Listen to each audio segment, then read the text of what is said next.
Bienvenidos a otro episodio de Future Talks. Hoy tenemos un tema muy especial, es un tema que, nada, forma parte de la vida de todos nosotros, es el tema de la música, el futuro de la música.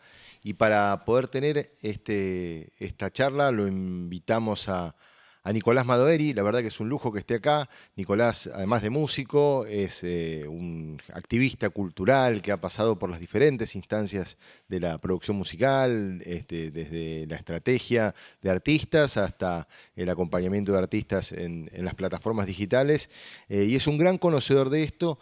Además, es el director de Futurex, tal vez hoy el centro de investigación e innovación en América Latina más importante de música y nuevas tecnologías. Así que, Nico, es un placer tenerte hoy acá, así que muchas gracias por venir. Bueno, un lujo. Muchísimas gracias ahí por la invitación. Lo de músico lo tengo un poco oxidado, pero bueno, el resto va más o menos por ahí, digamos. Vos sabés que Ray Kurzweil, el director de innovación de Google, un viejo histórico que también creó teclados o unos teclados que usó Stevie Wonder, bueno, está hoy en la vanguardia de la innovación mundial y él dice que el trabajo, bueno, va a desaparecer, entre otras cosas, la muerte también, y dice que vamos a dedicarnos solo a hacer música, ¿no? Como lugar utópico. ¿Vos pensás que eso es algo real o es algo absurdo? Mira, me parece re interesante el punto de comienzo, porque en realidad siento que una de las cosas que van a aparecer cuando efectivamente vivamos este avance, por un lado de la inteligencia artificial en lo cotidiano y en segundo plano de la robótica, ¿no? Que es lo que un poco se viene ahí tocando la puerta. Y me parece que la búsqueda del propósito de cómo, de qué buscamos como humanos, eh, va a ser algo central en nuestra vida, mucho más lo que hoy, que se torna en relación al trabajo y después el tiempo ocioso que nos deja el trabajo. Y creo que la cultura, digamos, y la música como consumo universal, digo, es interesante, pero la cultura en general puede ya tomar un lugar muy significativo en la vida de las personas. Por un lado, por la democratización que dan las tecnologías para la creación hoy, y por otro lado, porque efectivamente es algo que nos une y que nos pone a trabajar, digo, y ojalá, digamos, ojalá sea ese horizonte, digo, no estaría tan mal pero bueno, entiendo que también alguien de Google tiene que defender un poco la visión, ¿no? Nico, ¿cómo cambió, digamos, uno ve, ¿no? En el impacto de su vida cotidiana, cómo cambió la forma en la que escuchamos música, de que accedemos música? Uno no sabe si escuchamos más música que nunca, si escuchamos más rápido esa música, si ya no escribe, no existen más los álbumes como idea musical, sino que ahora son singles. ¿Qué cambió en los últimos 10 años de la forma como consumimos música? Bueno, me parece que los últimos, sí, bueno, 10 años ya estábamos incorporando casi Spotify a nuestras vidas, o sea, parece, para este tiempo es un montón, como 25 años de Internet, y me parece que fuimos cambiando la manera, o sea, efectivamente cambió todo en relación de la música, de cómo se crea hasta cómo se consume. Cómo se consume música es consecuente a una lógica de cómo se mueven los contenidos en Internet, ¿no? Y las plataformas de streaming, digamos, responden a eso. Digo, hoy consumimos, podríamos decir, tenemos un consumo algorítmico eh, que posiblemente tenemos acceso a la mayor cantidad de contenido y Una música biblioteca que tuvimos infinita. en la historia, pero digamos, la dinámica que termina siendo de consumo y la baja tensión que tenemos hace que eso se igual mantenga una concentración altísima. Y esta idea más general de la cultura media en relación de que por cómo hoy funcionamos nos frustramos un poco si algo no nos gusta o queremos que rápido nos guste y nos resuelva, no tenemos tanto tiempo para descubrir o para estar, digo, esta idea de estar en una disquería, no revisando una batea, sacando un disco, poniéndolo, escuchándolo, diciendo me gusta, no me gusta, y si no nos gustó, buscar otro y así un rato, ¿no? Yendo a un ejemplo de capaz 40 años atrás. Y hoy buscamos esa inmediatez, ¿no? Y lo mismo que pasa, yo creo que Netflix es un buen ejemplo de esto, por más que sea el audiovisual, ¿no? Como preferimos una serie que eh, zafe a algo que no nos guste, que si no nos gusta decimos, perdí una hora viendo esta serie, bla, y con la música pasa un poco lo mismo, y los algoritmos ya saben eso, entonces escuchamos música, mucha música de un mid tempo, digamos, como ni muy rápida ni muy lenta, que se pueda bailar si tenemos ganas, pero que también si no se puede bailar, no pasa nada porque capaz estamos haciendo algo. Entonces hay un consumo que hoy está muy ligado al algoritmo, hay una falta, digamos, de tiempo y de dinámica de la curiosidad y la frustración de lo que no nos guste, y las plataformas tecnológicas propias de buscar esta retención de audiencia van a buscar amoldar ese gusto para esta cultura media. Y ese algoritmo, ¿no? Es decir, vos justo hablabas de eso y siempre hablas de que los algoritmos tienen sesgos humanos, digamos, ¿no? Que no es que algo que nace de la nada, sino que nace de un pensamiento de un humano que lo programa, ¿no? Pero que han tenido o asumido un rol muy importante en lo que es la distribución de los contenidos. A veces los artistas creemos que mucho más de los que tienen también, ¿no? Eh, la gran pregunta es, esos algoritmos, ¿sí? Son una trampa al final del día, una cárcel en el sentido de que te van recomendando lo que vos ya escuchaste. Entonces hay un lugar en el que salirte de esos consumos culturales habituales es más difícil que antes.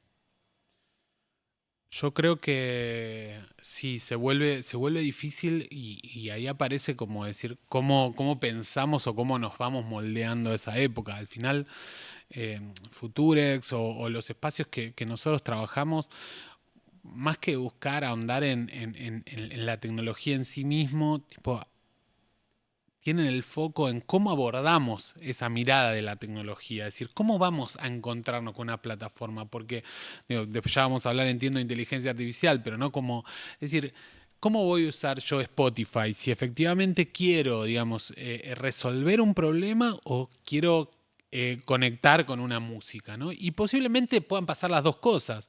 El tema es que en general en nuestro día a día se va agotando ese tiempo del descubrimiento de lo nuevo y tenemos algo más que resolver.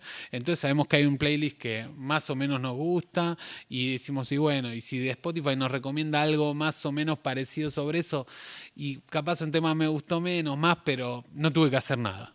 ¿No? Y valoramos más esa no tener que hacer nada que la experiencia que capaz podemos tener con un contenido cultural. ¿Y eso cómo afecta la creatividad de los artistas? Es decir, porque, bueno, vos siempre hablas también de esto. Si vos la querés pegar, bueno, hay algunas reglas que el algoritmo te puede indicar como para que funcione algo que estás haciendo, ¿no? Pero eso va en desmedro, digamos, de la ruptura que el arte muchas veces significa. Es decir, ¿se puede hackear ese algoritmo?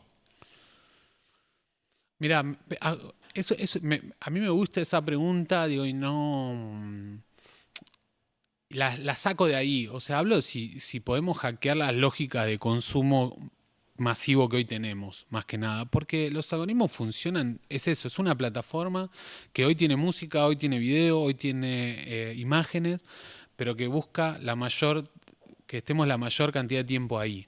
Entonces, en realidad es como humanos, como creadores, como artistas que queremos conectar con otras personas, es decir, cómo nosotros conectamos, o sea, cómo nos preocupamos por conectar con eso, que en general una plataforma no lo va a hacer. No es, digo, la respuesta en realidad es no, no creo que se pueda hackear esa lógica porque está apuntada como a un consumo masivo, digo, y no es algo nuevo, es algo histórico, digo, pasaba en la radio, pasaba en los formatos, en todos los formatos fue pasando ese proceso de Homologación de homogenización, consumo, homologación, claro. Como hay un sonido que estandarización. suene y es el sonido del momento y si vos querés que funcione, tanto el algoritmo como la radio, decís vos, tenés que entrar dentro de ese sonido, ¿no? Sí, que a veces es una estética, a veces son parámetros más rítmicos, más temporales, más de un momento, ¿no? Que digo, tampoco es que es sencillo, que decimos hacemos una fórmula y tenemos un hit, ¿no? Pero sí podemos decidir acompañar ese proceso o no acompañarlo. Y obviamente si hacemos música experimental, digo, noise o hacemos jazz o Claro. hacemos... Y no estamos haciendo música para acompañar esa lógica de consumo Masivo, algorítmica digamos. masiva. Y no lo estamos haciendo en ningún formato. Entonces, en ese punto es cómo, digamos, Internet, como con su promesa de red, digamos, y de conexión que muchas veces nos fue dando esas gratas sensación de descubrir, de conocer, de conectar, eh, hoy parece haberlo perdido en una capa superior y cómo pensamos que pasa por debajo de eso. Digo, eso es lo que ahora también a nosotros nos parece más interesante de este momento. Hablando de conmoverse con la música, yo lo escuchaba el otro día a Florentino Pérez, el presidente del Real Madrid, que está experimentando con las Vision Pro para usarlas dentro del estadio del Real Madrid, ¿no? Él dice, el Real Madrid, el estadio tiene una capacidad limitada. Con unas Vision Pro y un sillón del Real Madrid que te mandamos a tu casa, vas a tener la posibilidad de que miles de personas que no podrían acceder al estadio del Real Madrid a ver un partido lo hagan, ¿no? Y él lo está pensando seriamente como el futuro del consumo futbolístico mundial. ¿Vos pensás que con los recitales, con los shows, va a terminar pasando lo mismo? Es decir, esta idea de eh, perder por ahí lo inmediato o habilitar muchas más escuchas, digamos, que un artista pueda tocar en un lugar, pero para millones de personas con que tengan la sensación de que están ahí, digamos, ¿no? Y que pueden hasta interactuar con el artista de una manera que hoy es imposible por volumen, por tamaño, por etcétera. Sí, yo coincido que, o sea, en relación de tecnologías inmersivas, por decirlo, es lo que es realidad virtual, realidad aumentada, esta idea de ponernos unas gafas y ver algo que está pasando en otro lugar, pero sentirnos como si estamos ahí, creo que vamos hacia ese lugar. En la pandemia vivimos esta idea de lo que era el metaverso, como estos mundos virtuales, y la experiencia era más baja de lo que quizás necesitábamos como para Sentirnos sentirnos adentro. adentro, ¿no? Eh, pero efectivamente, me parece que los avances que venimos viendo en los últimos años están muy ligados a esto, es decir, cómo desde dos puntos remotos podemos tener una experiencia donde nos sentimos en un lugar intermedio, al menos compartiendo. Diría que estamos a mitad de camino, digamos, no es que falta todavía, pero efectivamente van a pasar varias cosas, desde que veamos show de artistas que no necesariamente estén en ese lugar, o sea, como hologramas, que quizás estén tocando en distintos lugares, una banda que porque físicamente no se puede reunir, pero a nivel holograma pueden estar efectivamente tocando tiempo real y nosotros viéndolos, o procesos en los que eh, nos sintamos con unas gafas, parte de un show, digamos. O sea, como que sintamos la experiencia de estar efectivamente ahí y no solo de estar viendo lo que pasa de otra manera. Hace poco hubo un caso muy conocido de un escritor, supuestamente oriental, digamos, que lo habían reseñado en algunos diarios, que se generó como una especie de debate en torno a él y después se descubrió que era un personaje creado por inteligencia artificial, ¿no? Se reveló. ¿Vos pensás que también vamos a artistas creados por inteligencia artificial? Digo, yo pienso en Daft Punk, por decir algo, ¿no? Que, digamos, ellos escondían su personalidad detrás de la música que hacían. En el fondo eran una especie de artista virtual, ¿no? ¿Vamos hacia ahí? ¿Es viable eso? ¿Los humanos nos podemos conmover por inteligencias artificiales? Sí, yo por más que pueda ser o no polémico, yo estoy convencido de que sí. Y digo, esto ya sucede. En Japón hay un artista que se llama Hatsune Miku, que de hace 15 años es un artista que es un holograma, que hoy tiene un universo desarrollado alrededor de ella, de su banda, en el que cuando uno vas y hay un holograma y hay 10.000, 20.000, 30.000 personas haciendo pogo y, y efectivamente hay una narrativa como muy profunda alrededor del proyecto que busca conectar con eso y me parece que no sé, cuando vemos narrativa o en los videojuegos, digo digo, no con todos, pero por ejemplo Last of Us, ¿no? Que muchos habrán visto la serie, que efectivamente mucho toma del videojuego. Es raro, es al revés de lo que muchas veces vimos, Que la ¿no? música la Como hace Gustavo Santaolalla. totalmente ahí. Y, y es un videojuego que uno conecta con los personajes, está pensado de un lugar emocional en el que uno conecta y genera una empatía, enojo y una tristeza más allá digo, distintas emociones alrededor de eso. Y bueno, no es tan distinto. Me parece que ahí hay una cuestión de las narrativas, digo, de que vamos a vivir muchas narrativas distintas en que hoy, y hoy por hoy, esto lo podemos confirmar sin decir nombres, hay muchos artistas humanos que no tienen narrativas que sean interesantes, que los vemos como algo frío o como algo que no nos da ese calor de sentir el artista. Y cuando ahora para un estudio me metí un poco en lo que pasa alrededor de Hatsune Miku y ves un poco la historia y empezás a ver y decís, acá hay algo, acá está pasando. No soy el target, digamos, claramente. Digo, es un anime, búsquenlo ahí, pero digo, pero pasa algo, la gente se emociona y conecta, digamos, y eso es real, o sea, no. Y por otro lado, nada, yo me acuerdo cuando yo era chico, tenías que aprender a tocar un instrumento, tenías que conseguir un grupo de amigos que quisieran embarcarse en un proyecto, tenías que conseguir plata para hacer un demo con una consola, como con 4 canales, que era lo que había en esa época. Digamos, tenía una complejidad poder terminar teniendo un Mm. tema, un disco, un demo, que nada, te insumía un montón de tiempo. Hoy yo veo que estas plataformas de generación de música, inteligencia artificial, audio, bueno, hay varias, es muy impresionante. De hecho, lo usan, me hace reír mucho los comentarios en los Instagram, No, ¿viste? Que esos usan las videos canciones, son agarran tremendos. los comentarios del Instagram y los transforman en una canción Sí, comentando el sí, video que pasó y se viralizan y es sí. increíble. Pero es increíble la calidad de la música que esas mismas plataformas generan con un prompt, nada, muy sonso, ¿no? ¿Qué pensás de esas plataformas, de eso? Parece como que le quita el chiste al juego, ¿no? Sí, lo que es el audio generativo y esta capacidad de, digo, escribir una línea, mandar eso y recibir una canción instantáneamente, es efectivamente, ahí hay un hackeo histórico, digamos. Como lo mismo pasa con las imágenes, no estábamos como tan listos para ver eso. Eh, llama mucho la atención la calidad, la diversidad de posibilidades. Y me parece que ahí estamos en un momento de disputa sobre qué es la creación, ¿no? Como decir, bueno, eh, si yo prompteo algo y hago una canción, yo soy un creador efectivamente de algo, ¿no? Pero soy un artista, digamos, y esa canción, digamos, de quién es, me pertenece. Efectivamente, en lo particular, Suno es la plataforma más popular. Ellos plantean que están dando la posibilidad histórica de que haya más músicos como nunca antes o más compositores como nunca antes en la historia de la humanidad. Y es real, ¿no? Pero ¿a qué costo, digamos? ¿A qué costo? ¿Y para qué, digamos? Porque en realidad cuando hablamos de estos videos que vos decís, o hablamos de las imágenes, la gimblificación que vivimos, esa máquina con la estética del estudio Gimli, estamos viviendo una memificación, digamos, de la cultura. Estamos viendo memes que se transforman en distinto, que quizás el meme somos nosotros mismos usando esa foto o nosotros mismos pronteando una canción en la que es eso, lo usás para reírte con tus amigos y demás. Ahora, eso tiene una calidad, una capacidad de ser algo estético, artístico y demás.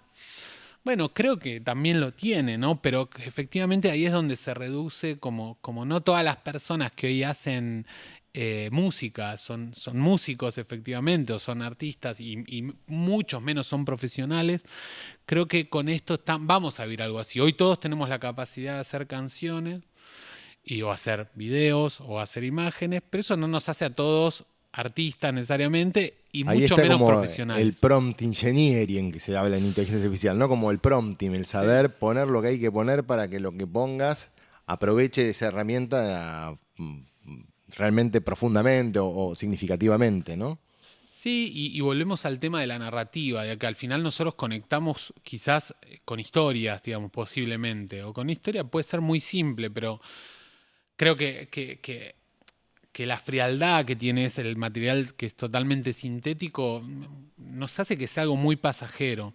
Y creo que ahí volvemos a una pregunta general. ¿No estábamos yendo a ese lugar antes? Cuando el contenido ya es cada vez más instantáneo, más pasajero, y no importa si lo había hecho un humano 10, 100 o 10.000. Tipo, escuchamos una canción, decimos qué linda y nos olvidamos. Digamos, esto en realidad viene a fortalecer esa idea. Y digo, no sé, nosotros con el equipo Futurex hace 3 años más o menos ya venimos trabajando el impacto de la IA en la música y al final vuelve esta idea de preguntarnos cómo somos como humanos, más allá de cómo la tecnología nos abre Porque en el fondo posibilidades. los que le damos sentidos o no a una obra artística es la escucha del humano, digamos, ¿no? Que se conmueve frente a eso, más allá de quién lo haya generado, ¿no? Totalmente, y cómo crea, y que estamos fortaleciendo no patrones históricos de esto, de estandarización, de algo sintético o algo orgánico, ¿no? Que podemos remitirnos esto a la creación del primer beat en una caja de ritmos o la utilización de cualquier tecnología en cualquier ámbito cultural, ¿no? Donde se discute si el pasado, digamos, la tensión con el pasado. Pero bueno, me parece que plantean unas preguntas que igual son urgentes, lo particular en nuestros territorios, en Argentina, Latinoamérica, ¿no? Que es, eh, estas plataformas se entrenan con unos volúmenes gigantes de datos, esos datos, ellos hablan que es la música que hay en Internet, y efectivamente ahí es donde aparece el tema de los sesgos, ¿no? Y hay una cuestión que tiene que ver con la soberanía Claro, también, yo te ¿no? quería preguntar de eso, de los derechos de autor, digamos, que estos algoritmos están enriquecidos con contenidos creados por alguien, por humanos, digamos, ¿no? Y que hoy, bueno, entra en crisis el modelo de derecho de autor habitual, ¿no? Esta canción la hice yo, bueno, pero usando qué herramienta y que esa herramienta está respaldada. De hecho, hubo un grupo de artistas que Stable Diffusion le hicieron un juicio porque usaba justamente imágenes de ellos, o suponían imágenes de ellos para crear imágenes nuevas, ¿no? ¿Hasta qué punto en la música está pasando lo mismo? Sí, esa tensión también, digo, hay varios puntos ahí. Por un lado, la tensión entre los derechos de autor y cambio de tecnología, ¿no? Ya la vimos con Internet y me parece que no fuimos lo suficientemente rápidos para decir, acá hay que repensar el modelo por el volumen de información y cómo se está utilizando. Entonces, por otro lado, obviamente que ahí hay las personas digo, que hoy reciben derecho de autor, no quieren que estas plataformas se entrenen con su información sin recibir nada a cambio. Por otro lado, es eso, cómo el contenido circula y cómo estas plataformas aprenden, porque no es que lo utilizan, sino que aprenden de estos contenidos, nos lleva a pensar que si no hay que resignificar, o sea, por lo menos para nosotros, o para mí, yo estoy convencido que hay que repensar los derechos de autor. Y repensarlos también es una cuestión de generar, democratizar un poco también eso y entender cómo el modelo de hoy efectivamente impacta solo en una minoría de las personas que generan, que son las que tienen más difusión, más comunicación, y hoy como parte de un acervo, muchos más creadores deberían recibir derechos. En eso Y vos sentís que blockchain, ustedes trabajan mucho con la investigación de blockchain y NFTs, etcétera, etcétera. Por ahí no es una tecnología tan conocida, pero puede aportar algo insignificativo, digamos, esto de poder tener NFTs, que se nutran esos NFTs, que circulen, que puedan ser owners de derechos de autor o pedacitos de derecho de autor. en ese punto, para mí hay un concepto fundamental que tiene que ver con la propiedad, digamos, y qué somos dueños hoy en Internet, en el que apaga la luz Google, apaga la luz Spotify, apaga la luz Amazon, apaga la luz Microsoft y no tenemos prácticamente nada. Me parece que blockchain, más allá de tecnología, de ser increíble, lo que nos trae es resignificar eso. Ahora, hace unas semanas tuvimos una conferencia en Colombia que invitamos al fundador de una plataforma que se llama Subert, que es una cooperativa, digamos, dentro de una corporación, digamos, en el que los artistas que suban su música ahí son también dueños, un poco dueños de la plataforma y van a recibir ingresos porque alguien compre, digo, es un modelo muy similar a Bandcamp, digo, para Claro. hacerlo familiar. Porque alguien compre su track, pero además porque la plataforma crezca si mucha gente compró sus tracks. Obviamente que también ahí hay que tener una audiencia, no es que porque sí.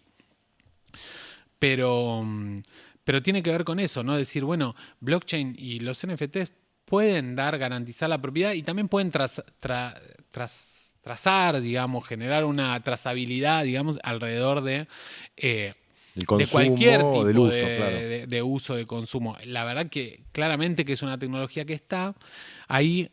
Efectivamente, a diferencia de la IA que nos trae a dialogar como humanos con una tecnología, y creo que esa es la disrupción quizás más alta en el que la brecha de acceso es alta por las capacidades generales, sociales, socioeconómicas y demás, pero cuando tenemos la tecnología es muy simple de utilizar. Con blockchain la infraestructura, el conocimiento y demás es muy complejo, digamos, requiere otro tipo de necesidades, pero efectivamente podría ser una buena solución para entender una nueva dinámica de derechos. Nico, te quiero hacer una última pregunta, pero no quería dejar de darte un regalo por el esfuerzo de haber venido. Este es uno de los auspiciantes que nos acompaña, Trapiche, es un Bueno, qué bien. Chardonnay, espero que te guste el Chardonnay. Excelente, excelente, sí, lo disfrutaremos. Así que, Gracias. nada, y la última pregunta tiene que ver un poco con, nada, 4 consejos que le darías a un artista nuevo, digamos. A mí me hubiera encantado que alguien me mapee cuando empecé a hacer música hace muchísimos años, para dónde tenía que ir, ¿no? Era otro mundo, otro, como hablábamos hace un rato, muy diferente. Para un artista hoy, que arranca, que empieza, ¿cuáles son las 4 cosas que vos le dirías, esto es clave para que entiendas cómo llevar tu música a otro nivel? Uf, tengo que ver si llego a 4, pero casi que a mí se me volvieron conceptos medio fundamentales o de mindset, que es con quién trabajamos, con quién dialogamos. Uno tiene que ver con desarrollar el pensamiento crítico, ¿no? Como decir, esto está bueno, esto nos gusta, decir, ¿por qué tenemos que usar esta plataforma que usa todo el mundo? Digo, nos hace bien, ¿no? Digamos, ¿qué te genera, ¿no? En relación de la búsqueda que uno tenga, ¿no? Claramente.